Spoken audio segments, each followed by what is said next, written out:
홍수를 피해서 방주에 들어갔던 노아와 그의 가족들은 노아의 그 나이 601세가 되던 해 2월 27일 날 방주에서 나오게 됩니다. 1년하고 10일 만에 방주에서 나왔습니다. 하나님의 명령에 따라 방주에 들어갔고 또 하나님의 명령에 따라서 방주에서 나왔습니다. 오늘 본문은 방주에서 나온 노아의 가족들이 제일 먼저 한 행동을 기록하고 있습니다. 여러분, 노아와 그리고 그의 가족들 방주에서 나와서 제일 먼저 무엇을 했습니까? 어떤 행동을 했습니까? 축하 파티를 열었을까요? 아니면 먹을 것을 찾아서 그렇게 나섰을까요? 그렇지 않으면은 자신들이 거처할 곳을 먼저 이렇게 찾았습니까? 오늘 본문은 노아의 가족들이 방주에서 나와서 제일 먼저 한 행동이 무엇인지를 분명하게 보여주고 있습니다. 바로 그들은 제일 먼저 여호와를 위하여 단을 쌓았다, 제단을 쌓았다라고 그렇게 기록을 하고 있습니다. 20절을 보세요. 노아가 여호와께 제단을 쌓고 모든 정결한 짐승과 모든 정결한 새 중에서 제물을 취하여 번제로 제단에 드렸더니, 제일 먼저 한 일은 제단을 쌓았습니다. 그리고 그 제단에다가 번제를, 정결한 그 짐승을 번제로 드렸다라는 것입니다. 여러분, 이 방주는 학자들은 이 아라랏산, 지금의 아라랏산의 그 중턱에 이렇게 방주가 머물렀다라고 그렇게 말하고 있는데, 아라랏산 중턱에서 바라본 당시의 세상 어땠을까요? 환상의 도시는 아니었을 것입니다. 방주에서 처음 나와서 홍수로 그 피폐해진 세상은 환상적인 그런 도시가 아니었습니다. 수해의 현장을 보십시오. 언제나 참담하죠. 수해가 한번 일어난 지역을 보면 참담합니다. 그래서 이렇게 큰 홍수 피해를 입은 곳을 우리는 그렇게 표현합니다. 수마가 핥히고 간 자리라는 그런 표현을 하죠. 수마가 핥힌 것처럼 그렇게 아주 참담한 곳이 홍수의 피해 현장입니다.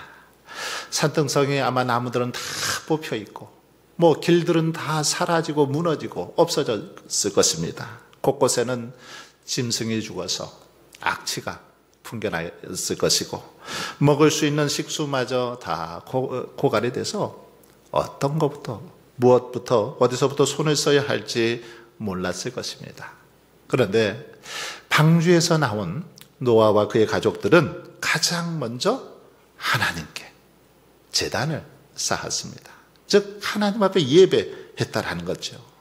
정결한 짐승과 새를 잡아서 하나님 앞에 번제를 드렸습니다. 여러분, 노아는 예배가 자신의 모든 삶의 시작임을 알았던 것이지요. 그래서 가장 먼저 여호와를 위하여 단을 쌓았던 것입니다. 의식주를 해결하는 일보다도, 어쩌면 우물을 파는 일보다도, 자신들이 살아갈 거처를 만드는 일보다도 무엇보다 중요한 것이 하나님께 예배하는 것, 하나님께 제단을 쌓는 것임을 알았다라는 것입니다. 홍수의 사건을 경험하면서 노아는 자신의 인생의 제일 중요한 것, 그것은 이 하나님과의 관계인 것을 알았기 때문이죠. 하나님과의 관계가 무엇보다 중요하다는 것을 깨달았기 때문입니다. 때론 사람들이 비난하고 조롱해도, 때론 손해를 당한다 할지라도 하나님과의 관계가 가장 중요한 것임을 절실히 깨달았던 것입니다. 홍수를 통해서 노아는 하나님께서 세우지 않으시면 세우는 자의 수고가 헛되고, 하나님께서 지켜주시지 않으시면 지키는 자의 그 경성함이 허사임을 분명하게 알았던 것입니다.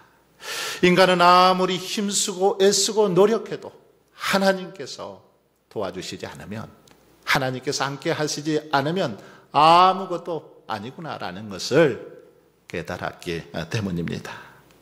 그래서 노아는 가장 먼저 하나님께서 기뻐하시는 이 제단을 쌓고 예배를 드린 것이죠. 아무런 소망이 없고 모든 것이 폐허가 되어버린 절망의 땅에서 하나님을 기억하며 예배를 드렸던 것입니다. 여러분, 이런 예배의 모습은 믿음의 조상 아브라함의 모습 속에서도 우리는 찾아볼 수 있습니다. 아브라함은 어떻습니까? 항상 어디를 가든지 제일 먼저 아브라함도 했던 행동을 보면 하나님께 제단을 쌓았던 걸 볼 수 있습니다. 거처를 옮길 때마다 제일 먼저 하나님께 제단을 쌓았습니다. 그 역시도 모든 삶의 시작이 예배임을 알았기 때문이지요. 예배가 모든 삶의 시작임을 분명히 깨달았기 때문에 이렇게 행동했던 것입니다. 뿐만 아니라 스룹바벨과 그리고 느헤미야도 바벨론에서 돌아와 성벽을 재건할 때 가장 먼저 이들은 양의 문을 쌓았다라고 그렇게 성경은 기록하고 있습니다. 양의 문. 이 양의 문이 뭡니까? 제사 드릴 제물인 양들이 이렇게 드나드는 문이 양의 문입니다. 양의 문을 가장 먼저 재건했습니다. 무슨 말일까요? 이것은 이들은 예배가 회복되어질 때, 하나님 앞에 예배를 온전히 드릴 때에 모든 다른 무너진 성벽도 온전하게 재건될 수 있음을 믿었기 때문에 하나님 앞에 예배 드릴 수 있는 그것부터 먼저 그렇게 시작했음을 볼 수 있습니다. 그렇습니다. 예배가 시작입니다. 하나님의 사람들에게 있어서, 하나님의 자녀들에게 있어서 예배는 모든 삶의 시작입니다. 여러분, 그러므로 저와 여러분은 모든 삶의 시작이 예배가 되게 하십시오. 우리의 모든 삶의 시작이 예배가 되도록 노력하십시오. 어떤 일을 시작하든 제일 먼저 하나님 앞에 예배를 드리십시오. 예배를 드리면서 일을 시작하십시오. 잘 나갈 때도, 힘들고 어려운 때에도 하나님께 먼저 제단을 쌓는 저와 여러분이 되시길 바랍니다. 왜 그럴까요? 왜 그렇습니까? 하나님께서는 예배는 하나님을 영화롭게 하고 하나님의 임재를 경험하는 것이기 때문입니다. 예배를 통해서 우리는 하나님의 능력을 힘입고 하늘의 지혜를 공급받을 수 있기 때문이죠. 예배를 통해서 이 땅을 살아갈 수 있는 은혜를 우리가 공급받을 수 있기 때문에 예배가 우선되어야 한다는 것입니다. 그러므로 하나님의 사람에게 있어서 예배는 의무가 아니라 특권입니다. 예배는 시간 낭비가 아닙니다. 하나님의 축복을 누릴 수 있는 축복의 통로가 바로 예배인 것입니다. 여러분, 하나님은 노아와 그 가족들이 드리는 예배를 이제 기뻐 받으셨습니다. 21절을 한번 보십시오. 여호와께서 그 향기를 받으시고 번제로 이렇게 드렸더니 하나님께서 그 향기를 받으셨다, 이렇게 기록하고 있습니다. 노아가 드린 제사, 번제였는데 이 번제는 제물을 태워서 드리는 그런 제사입니다. 그런데 하나님은 제물을 태워서 드리는 그 번제의 향기를 받으셨다, 이렇게 말씀하고 있죠. 이 말은 하나님께서 노아의 예배를 기뻐 받으셨다라는 그런 말입니다. 그리고 제물을 태워 드리는 그 향기를 받으셨다라는 말은 그 예배를 즉시 연락하셨음을 보여주고 있습니다. 향기가 날 때, 제물이 타서 향기가 이렇게 타서 하늘로 올라갈 때 그것을 즉시로 하나님께서 받아주셨다라는 것입니다. 여러분, 예배를 드린 후 며칠 후가 아니라 우리 하나님께서는 곧바로 노아의 예배를 받아주셨다라는 것입니다. 그렇습니다. 우리의 예배는 즉각 받으시고 안 받으시고가 즉각적으로 결정이 됩니다. 하나님께 예배드리는 이 예배는 하나님께서 즉각적으로 이 시간에 받으시고 안 받으시고가 결정이 되더라는 거죠. 일주일 후나 2달 후나 3달 후, 몇 달 후에 결정되는 게 아니더라는 것입니다. 우리가 드리는 기도는 때로는 많은 시간이 걸리기도 합니다만은 하나님께 드리는 예배는 지금 바로 이 시간에 결정이 되더라는 것입니다. 이 순간에 결정이 되더라는 거죠. 그러므로 우리들은 예배할 때 여러분 항상 영적인 그런 긴장감을 가지고 드려야 될 줄 믿습니다. 하나님 앞에 정성을 다해서 간절한 마음으로 그렇게 예배 드려야 됩니다. 이 예배가 내 인생의 어쩌면 마지막 순간이 될 수 있다라는 그런 심정으로 정성을 다해서 간절히 그렇게 하나님 앞에 드려야 한다라는 것입니다. 여러분, 그런데 우리가 예배를 드린다고 해서 하나님께서는 모든 예배를 다 받으시는 것은 아닙니다. 받으시는 예배가 있고 받지 않으시는 예배가 분명히 있습니다. 아벨의 제사는 하나님께서 받으셨죠. 연락하셨지만 가인의 제사는 받지 않으셨습니다. 예수님은 마태복음 15장 9절에서 사람의 계명으로 교훈을 삼아 가르치니 나를 헛되이 경배하는도다, 이렇게 말씀하셨습니다. 나를 헛되이 경배하는도다. 이 말씀을 이렇게 보시면 분명히 하나님 앞에 경배하고 예배하지만 헛된 경배, 하나님이 받지 않으시는 그런 예배가 있다라는 사실을 알 수 있습니다. 구약의 제사로 말하면 지성소에 들어가야 되는데, 지성소로 들어가지 못하고 그냥 성전의 뜰만 받고 가는 그런 일들이 많이 있더라는 거죠. 오늘도 우리가 동일한 시간과 이렇게 동일한 장소에서 하나님 앞에 모여서 예배드리고 있지만 어떤 사람의 예배는 받으시고 어떤 사람의 예배는 받지 않으신다는 것입니다. 여러분, 그렇다면 왜 하나님은 노아가 드리는 제사를 기뻐 받으셨을까요? 노아는 어떻게 하나님께 예배했기에, 제단을 쌓았기에 하나님께서 그 제단을, 그 번제를 기뻐 받으셨을까요? 이 시간에 함께 살펴보면서 은혜를 나누고자 합니다. 노아의 제단을 기뻐하신 것, 예배를 기뻐하신 것은 첫 번째는 분명한 목적이 있었기 때문입니다. 예배하는 분명한 목적이 있었다라는 거죠. 제단을 쌓는 분명한 목적이 있었습니다.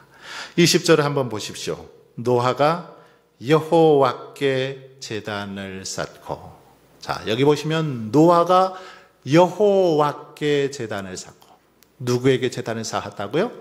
여호와께, 하나님께 제단을 쌓았습니다. 노아는 제사를 드릴 때 자기 자신이나 어떤 자기의 유익을 위해서 또는 자기 가족을 위해서 제사를 드린 것이 아니라 누구를 위해서요? 하나님을 위해서, 하나님의 영광을 위해서 제사를 드렸습니다.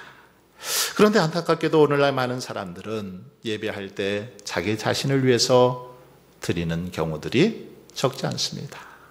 자기의 유익을 위해서, 자기 자신을 위해서 기도하고 자기 자신을 위해서 헌금하고 찬양하고 자기의 기쁨을 위해서 그렇게 예배하는 경우들이 종종 있더라는 것입니다. 예배의 중심이 하나님이 아니라 자기인 것이요. 이것은 결코 바른 예배가 아닙니다.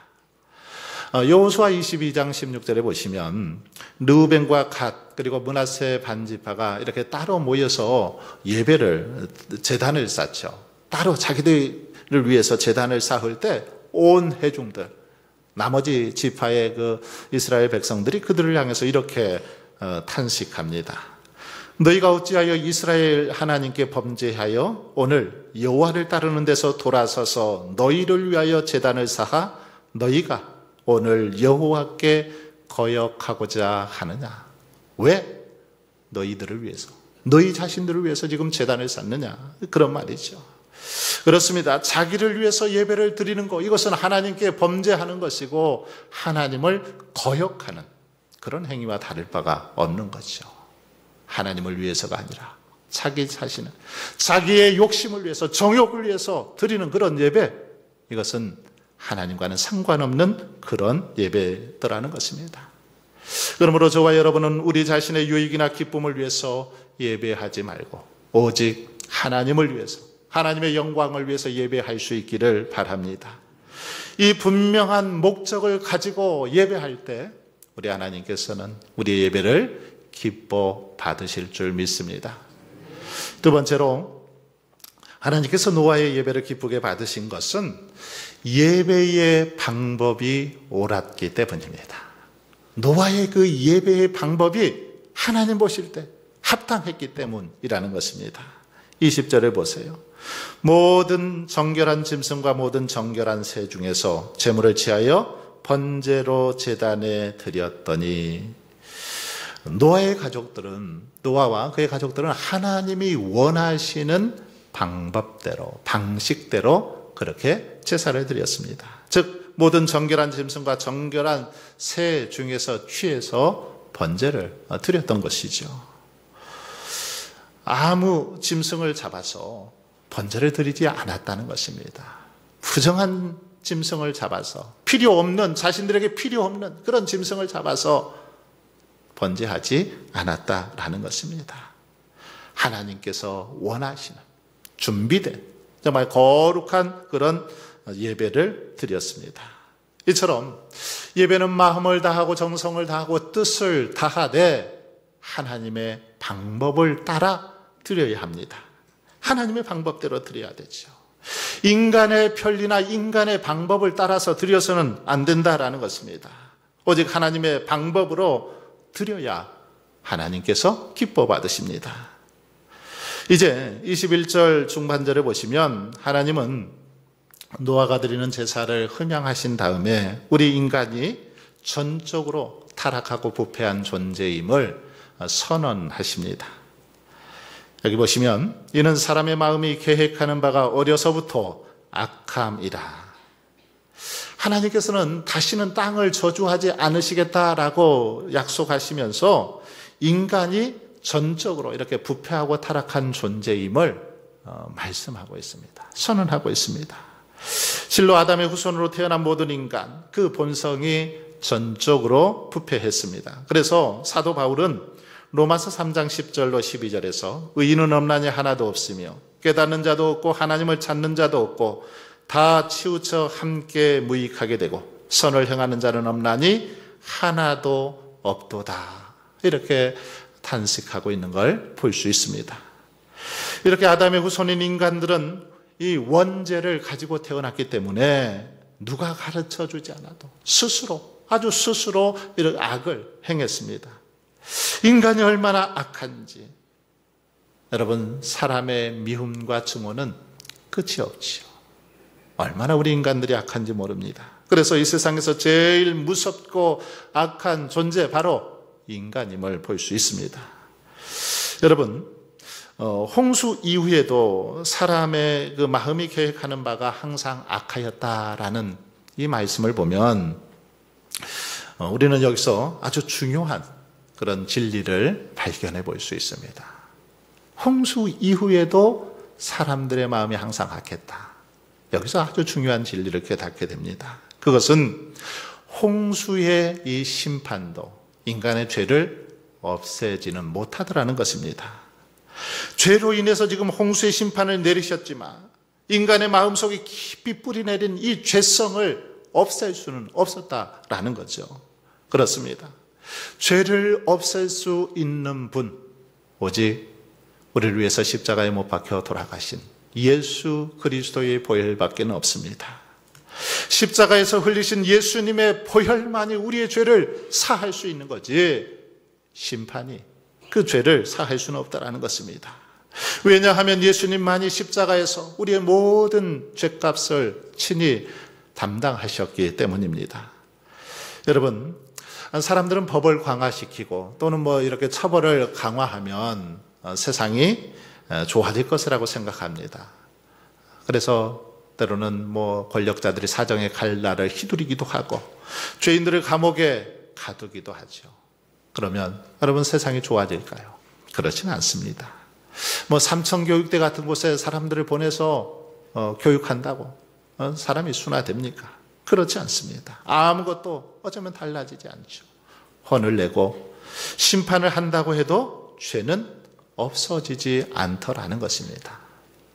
한번 여러분의 자녀들 또는 손자들을 한번 보십시오. 혼을 내고 야단친다고 해서 변화되던가요? 그렇게 해서 변화되면 얼마든지 혼내야죠. 그러나 그렇지 않습니다.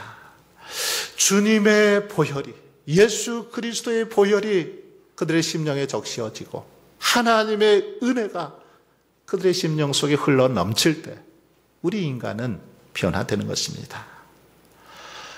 죄로부터 자유로워지고 심령이 새롭게 변화되는 것은 예수 그리스도의 보혈이더라는 것입니다. 그러므로 죄로부터 자유하고 진정으로 저와 여러분이 변화된 삶을 살아가기를 원한다면 무엇보다 예수 그리스도의 보혈을 더욱더 의지할 수 있기를 바랍니다. 이제 마지막으로 예배자에게 주시는 복이 무엇인지 생각해 보고자 합니다. 21절에 보십시오. 여호와께서 그 향기를 받으시고 그 중심에 이르시되 내가 다시는 사람으로 말미암아 땅을 저주하지 아니하리니. 그리고 또 뒤에 보면 내가 전에 행한 것 같이 모든 생물을 다시 멸하지 아니하리니. 노아가 여호와를 위하여 번제를 드렸을 때에 하나님은 그 향기를 받으시고 아주 놀라운 계획을 세우셨습니다. 아주 놀라운 선언을 하시죠. 그것이 뭡니까? 내가 다시는 사람으로 말미암아 땅을 저주하지 아니하리니. 다시 땅을 저주하지 않겠다. 또한 내가 전에 행한 것 같이 모든 생물을 다시 멸하지 아니하겠다라고 그렇게 말씀하십니다. 이제는 홍수로 다시 세상을 심판하지 않겠다라는 거죠. 하나님께서 자신의 생각을 바꾸신 것입니다. 여러분, 바로 이것이 예배자들에게 주시는 복입니다. 우리가 하나님 앞에 온전히 예배할 때 하나님께서는 하나님의 생각을 바꾸어 주시더라는 거죠. 하나님은 노아의 제사를 받으시고 이제는 다시 홍수로 모든 생물들 멸하지 않으시겠다라고 그렇게 약속하셨습니다. 무슨 말입니까? 인간의 전적인 부패를 아셨지만, 인간이 얼마나 악하고 타락한 그런 존재인가를 아셨지만 그 제단에 드려진 제물을 보고 우리 하나님께서는 그들에게 자비와 긍휼을 베푸시기로 그렇게 마음을, 생각을 바꾸셨다라는 것입니다. 한번 생각해 보십시오. 만일 하나님께서 노아의 홍수 때와 같이 공의로 또다시 세상을 심판하신다면 이 세상 나만 하겠습니까? 우리들 이 자리에 지금 있을까요? 아무도 살아남을 사람 없을 것입니다. 그래서 하나님께서는 이 세상이 끝나기까지 다시는 이 노아의 홍수와 같은 심판을 내리지 않겠다라고 그렇게 약속하신 것이죠. 여러분, 이 말씀을 신약의 그 신약적인 표현으로 말하자면 십자가에서 흘리신 예수님의 보혈 때문에 죄를 지을 때마다 곧바로 세상을 심판하지 않으시고 그 심판을 마지막 때로 미루시겠다라는 그런 말입니다. 예수님께서 저와 여러분을 위해서 죄값을 치러주시고 보혈의 피를 흘려주셨기 때문에 세상 심판 때까지 그 심판을 미루시겠다, 이런 말입니다. 사실 오늘날 이 세상이 죄악으로 이렇게 관영함에도 불구하고 세상의 심판이 유보되고 있는 것, 하나님이 오래 참으시는 것은 바로 이 때문이죠. 마지막 때로 그 심판을 하나님께서 미루어 주셨기 때문입니다. 여러분, 이처럼 하나님을 온전히 우리가 예배할 때 하나님께서는 저주를 거두시고 우리를 멸하지 않습니다. 그래서 하나님의 심판에 대한 두려움에서부터 해방되게 해주시는 걸 볼 수 있습니다. 두려움으로부터 해방을 시켜주십니다. 사실 예배를 드리기 전만 해도 노아와 그 가족들의 마음속에는 어땠을까요? 두려움이 가득했습니다. 홍수로 인해서 심판을 받고 그 방주 속에서 얼마나 무섭고 두렵고 떨었겠습니까? 수많은 사람들이 죽어가는 모습을 보고 홍수로 인해서 세상이 다 폐허가 된 그 모습을 보고 얼마나 두려웠겠습니까? 뿐만 아니라 먹고 마실 것도 없었고 그들은 거처할 만한 것도 없었습니다. 방주 속에 있다 나온 그들의 눈에 비춰진 세상, 모든 것이 정말 참담하고 상상할 수 없는 폐허 그 자체였죠. 그들이 처한 현실에서 보면 아무런 소망이 없었습니다. 어디서부터 다시 시작해야 될지, 무엇부터 손을 대야 할지 모든 것이 두렵고 정말 불안하고 초조했습니다. 그러나 하나님께서는 이렇게 노아가 드리는 예배를 받으시고 노아에게 찾아오시죠. 노아의 그 예배를 기뻐 받으시고는 찾아오십니다. 찾아오셔서 그렇게 말씀하십니다. 내가 다시는 홍수로 세상을 심판하지 않으시겠다 말씀하시죠. 이 말씀을 듣는 순간에 어떠실까요? 노아와 그 가족들의 마음속에 있는 모든 두려움, 근심, 걱정, 염려, 불안함 다 사라졌죠. 하나님께서 찾아오셔서 이 약속의 말씀을 선포하시니까 그동안 그렇게 마음속에 자리 잡고 있었던 불안함이 순식간에 다 사라지게 되었다라는 것입니다. 여러분, 예배는 이처럼 우리 안에 있는 두려움, 불안함을 사라지게 만드는 능력이 있습니다.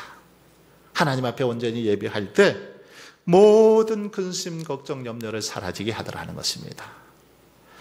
오늘 우리 안에 여러분 얼마나 많은 두려움들이 있습니까? 우리는 많은 두려움들을 가지고 살아가죠. 질병에 대한 두려움, 특별히 이 불치병, 암 같은 것에 대한 두려움, 사망에 대한 두려움, 또는 자녀들의 앞날에 대한 두려움, 인간관계에 관한 그런 두려움, 여러 두려움들을 가지고 살아가고 있습니다. 사람들을 가장 고통스럽게 하고 무섭게 하는 게 바로 이 두려움이죠. 그런데 하나님은 말씀으로 노아와 그의 가족들의 두려움을 치유하기 시작하셨습니다. 그래서 노아는 두려움을 다 이제 떨쳐버리고 다시 새롭게 꿈을 꿀 수 있었습니다. 여러분, 이 두려움은 그런데 불신앙으로부터 오는 것을 볼 수 있습니다. 하나님을 믿지 못하는 불신앙에서 모든 두려움이 시작됩니다. 두려움과 근심과 염려는 우리 영혼의 시야를 흐리게 하는 안개와 같지요. 우리는 그러기에 이 두려움을 물리쳐야 합니다. 두려움을 제거해야 되죠. 두려움을 물리쳐야만 하나님의 뜻이 보이기 시작하고 길이 보이기 시작하기 때문입니다. 두려움이 사라져야만 하나님의 음성을 들을 수 있기 때문입니다. 그러므로 저와 여러분은 오늘 이 시간에 모든 두려움을 다 떨쳐버릴 수 있기를 바랍니다. 우리 가운데 있는 불안함, 근심, 걱정, 염려, 두려움 다 물리쳐버릴 수 있기를 바랍니다. 여러분이 가지고 있는 크고 작은 두려움, 인간관계의 두려움, 질병에 대한 두려움, 죽음에 대한 두려움, 이 모든 두려움을 주님의 이름으로 다 몰아낼 수 있기를 바랍니다. 사랑하는 성도 여러분, 방주에서 나온 노아는 온전한 예배를 통해서 하나님 기뻐 받으시는 그 예배를 통해서 또다시 심판을 받지 않을까 하는 두려움으로부터 해방이 되었습니다. 그래서 안정된 마음을 갖게 되었고 평안을 얻게 되었고 내일에 대한 꿈과 희망을 갖게 되었습니다. 그러므로 간절히 바라기는 저와 여러분의 삶의 예배가 모든 것의 시작이 되도록 하십시오. 예배를 드릴 때 하나님께서 받으시는 예배를 드리십시오. 하나님께서 기뻐 받으시는 예배가 되도록 노력하십시오. 하나님을 위하여 구원의 감격을 가지고 정성을 다하여 준비된 예배를 드릴 수 있기를 바랍니다. 진정한 예배가 우리의 삶의 시작이 되어질 때 이제 모든 두려움, 불안, 염려는 사라지고 주님의 평안을 누리며 새롭게 시작하게 하시는 하나님의 은혜를 경험하게 될 줄 믿습니다. 이런 은혜가 2024년 우리의 삶 속에 가득하시기를 주님의 이름으로 축원합니다.